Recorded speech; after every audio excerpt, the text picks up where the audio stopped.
अमृत, सुधा, तो इसकी प्राप्ति किसे हो, इससे रिलेटेड हमारे दंत कथाओं में कथा विख्यात है। ऋग्वेद में, विष्णु पुराण में सम्मिलित है वो है समुद्र मंथन की कथा।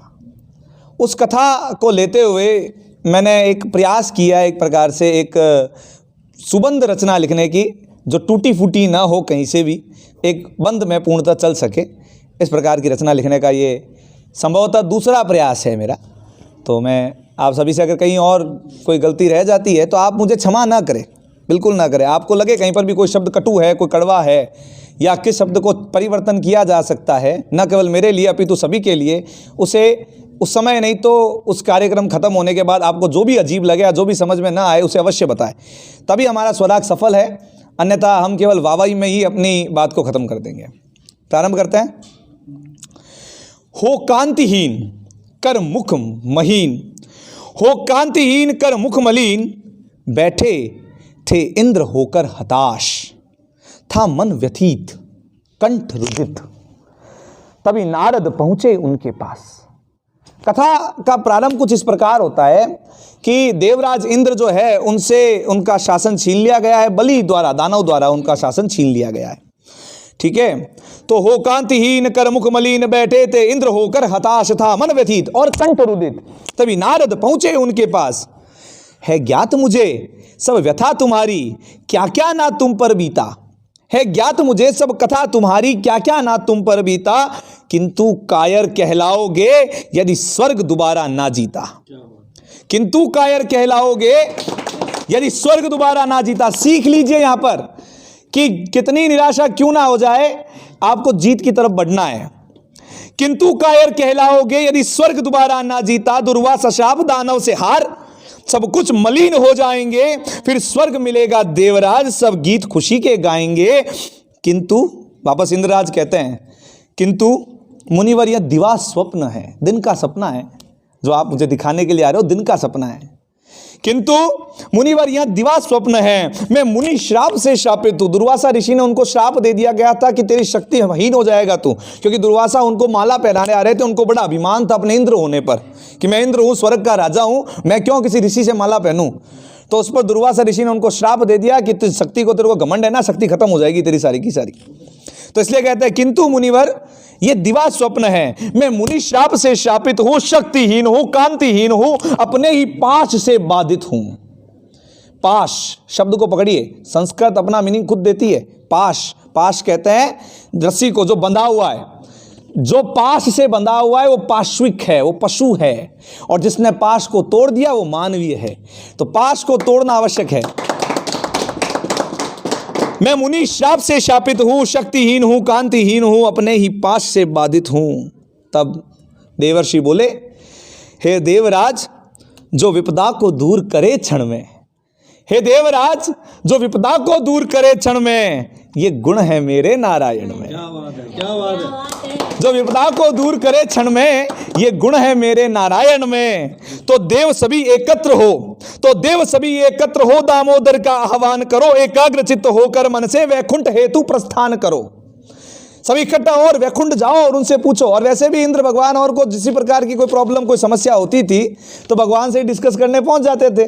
तो उनको फिर से वही कहा कि भाई आपको अगर समस्या है और आपको लगता है कि आप जीत नहीं पाओगे, हार जाओगे, तो जाओ वैकुंठ, भगवान विष्णु से बात करो। तो वहां पहुंचे। हे चक्र प्राणी हे जनार्दन, हे मुकुंद गोविंद कमलकांत, हे चक्र प्राणी हे जनार्दन, हे मुकुंद गोविंद कमलकांत, त्राही त्राही रक्षा करो, सब देव हो रहे आज क्लांत। क्लांत, क्लांत शब्द भी अपने आप में बहुत जबरदस्त है, थका हुआ होना। हम सब थके हुए हैं।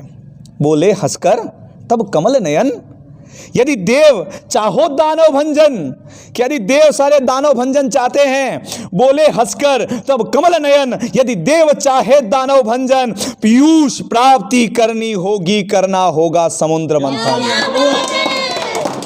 पीयूष प्राप्ति करनी होगी, करना होगा सागर मंथन। क्योंकि मंथन बस एक उपाय, क्योंकि मंथन बस एक उपाय खोई विजय को पाने का। आप हार जाए, आपको किसी लगे किसी टेस्ट में मेरे नंबर कम आ गए हैं, किसी समस्या हो रही है, कोई प्रश्न समझ में नहीं आया, तो उसका मंथन करे, एनालिसिस करे, क्यों, अपने साथ प्रश्न लगाए, क्यों, क्या कारण रहे, उन कारणों को ढूंढने का प्रयास करें। तो वही मंथन आवश्यक है। वही देवराज इंद्र को भगवान विष्णु बता रहे हैं कि क्योंकि मंथन बस एक उपाय खोई विजय को पाने का, अब वक्त आ गया देवराज भीतर की शक्ति जगाने का। जाओ जाओ बलि से कर लो संधि कि मंथन में जो जो आएगा सहर्ष उसे देव दानव दल मिल बराबर पाएगा। क्या बात है। जो भी आएगा उसे हम 50-50 कर लेंगे। जाओ, पर जिनसे कभी केवल खड़ग मिली, जिनसे कभी केवल खड़ग मिली यानी तलवारें जिनसे मिली है, आज उनसे हाथ मिलाएंगे असुर से। किंतु मन में यह शंका थी, क्या दानव हमें अपनाएंगे? इस प्रश्न को देवराज के मन में यह प्रश्न था। किंतु जब देवराज ने बलि को अपना प्रस्ताव कहा, पीयूष प्राप्ति का दे प्रलोभन, खुलकर मन का भाव कहा, तैयार हुए सब दानवगण, तैयार हुए सब दानवगण। कहा इस हेतु संधान करो, प्राप्त करो सब संसाधन, पीयूष प्राप्ति हेतु प्रावधान करो। क्या बात है। चलो करते हैं। पर पीयूष क्या है, क्यों अमरत्वा, क्यों आदमी अमर होना चाहता है, किस चीज के लिए अमर होना चाहता है, क्या है? क्या अमर में भी तो मर छुपा हुआ है। अमर यानी कि वो मृत्यु से डरता है, वो कायर है क्या?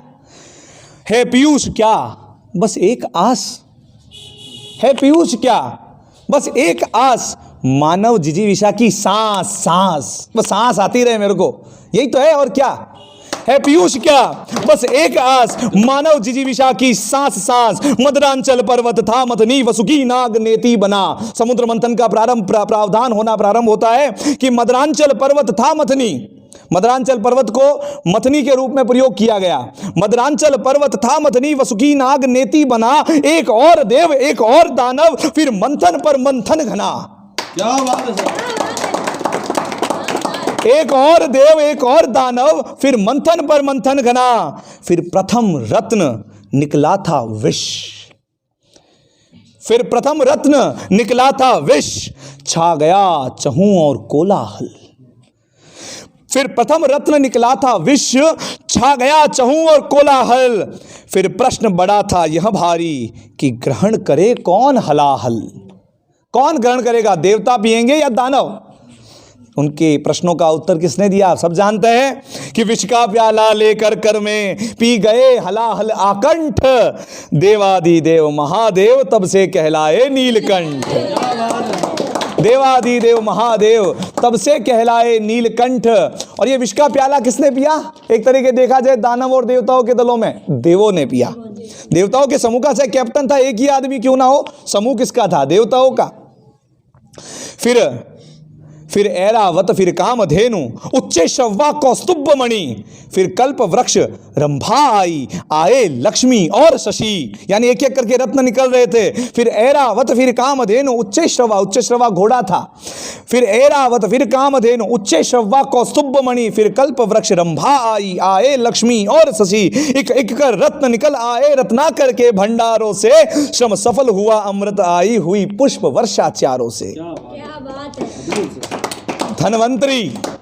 धनवंतरी अमृत कलश लिए, धनवंतरी अमृत कलश लिए, मंथन से जब थे हुए प्रकट, दानव दल ने तब पीयूष घट, उस छीन लिया उनसे छीन लिया था झटपट।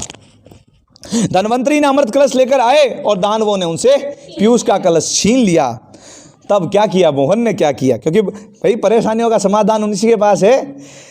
तब मोहन ने माया से अपनी विश्व मोहिनी रूप धरा, तब मोहन ने माया से अपनी विश्व मोहिनी रूप धरा, चंचल चक्षु उबरे वक्ष वह अद्भुत उत्तम सुंदरा। उसने अपनी नैनों की धार से दानव दल को हिला दिया और छीन लिया अमृत कलश, देवों को सारा पिला दिया। इस घटना के बाद में मतलब भगवान जो है उन्होंने मोहिनी रूप धारण किया और मोहिनी रूप धारण करके उनके ऊपर अपना अट्रैक्शन फेंक दिया। ठीक है, दानव दल एकदम घबराया और उनसे जो है लेकर किसके पिला दिया? देवताओं को पिला दिया। अब उन पर आरोप लगे, किस पर? देवताओं पर। क्या आरोप लगे?